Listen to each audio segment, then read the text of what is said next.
Hey beautiful souls, welcome to today's soul chat. So today we're going to be talking about karmic relations, karmic ties, karmic bonds.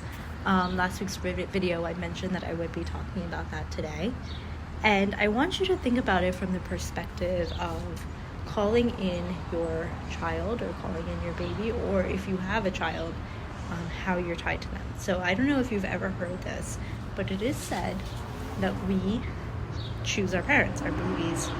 Our children have chosen us.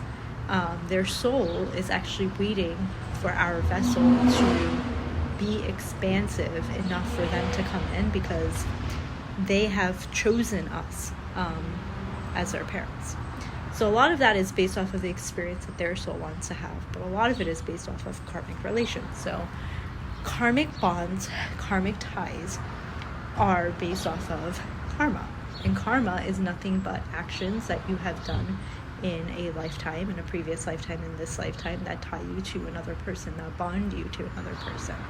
So in karma, it said, and this is part of like the law of karma, if you do something good to somebody, that good will come back to you. If you do something bad to somebody, that bad will come back to you, right? Good and bad being very relative terms, but I'm using very simple language here just so you understand it.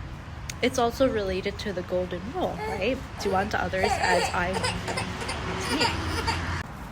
So let's say in a previous lifetime you sold a piece of bread to somebody, from a baker. Let's just say you stole from a bakery. And you didn't really think that would be that big of a deal, but actually you stealing that piece of bread created a lot of damage for that baker. And that karma tied you to that baker. Now, maybe nothing happened in that lifetime, but something tied your soul to that other soul that needs to be corrected. Your soul needs to correct that. And so there is a karmic tie, a karmic bond that happens. Now, this is very simple.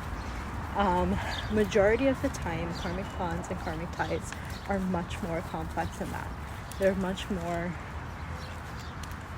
I don't want to say I think complex is a word. They're much more complex than that. And that's because relationships are complex. There's depths, there's layers. And in our previous lifetimes, we had these relationships that continue to go on in other lifetimes. And they're karmic bonds. And we sometimes feel like maybe I want to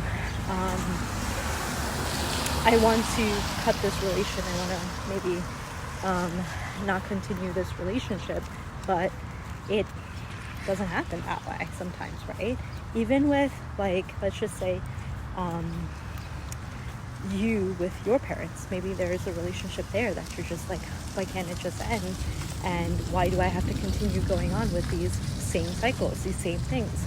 And it's important to remember that when that karmic bond, that karmic cycle is ready to end, it will end. But until that bond and that tie and that contract is quote unquote alive, it's not going to end. You're going to have to learn the lessons, and you're going to have to do something that is different.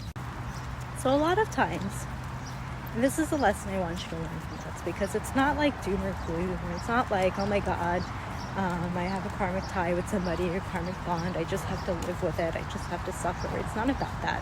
It's actually about you learning the lesson from that relationship and breaking it, right? That's how karmic cycles break. They break when we learn the lesson. Our soul is reminding us of the lesson, breaking it, doing something different, the opposite, and releasing that. And when that happens, you start to see that things start to unfold in a very different way. So, if you feel like you have a karmic tie, a karmic bond with somebody, and I want you to really remember this, if you're a parent, or if you're on the verge of being parents, or if you are somebody that knows others that are parents, with our kids, we have a very special bond with them, right? And it's very important for us to remember that that bond has multi-layers. There's multi-layers of complexity there as well. So when we're looking at them, and when we're building this relationship in this lifetime, it's important to remember that their soul is also here to remember and to learn.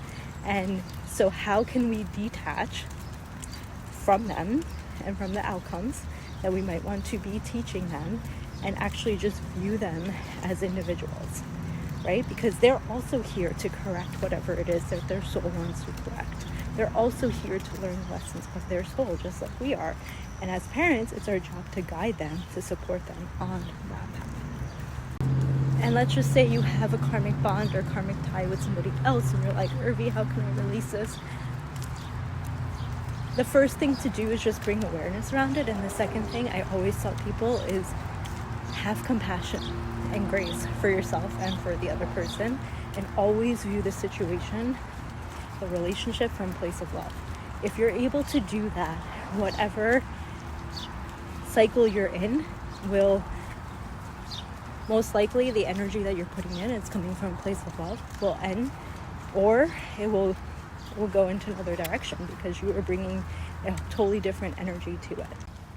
There's a lot of karmic relationships that we have in this lifetime, specifically family, that we feel like we just want to separate from, but sometimes we can't, right? And it's very important to remember, like I said, to come from a place of love and compassion when we're looking at those relationships, but to always honor your own values and your own boundaries as well. And so my advice for you, or my input for you for this week, is if you're kind of like curious about learning more about karmic relationships, karmic ties, karmic bonds, you feel like somebody's bringing you down, it's always important to remember where you're pouring your energy into. Nobody can really have power over you. I talked about this last week, but we all are sovereign beings, right? And it's important for us to remember our sovereignty. And when we're able to remember our sovereignty, we take our power back. And when we take our power back, whoever else we think that has power over us, we're creating that boundary now, right?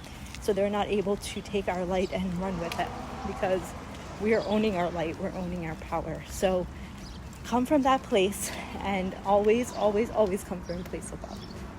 I love you all so very much. Peace, love, and light. Namaste.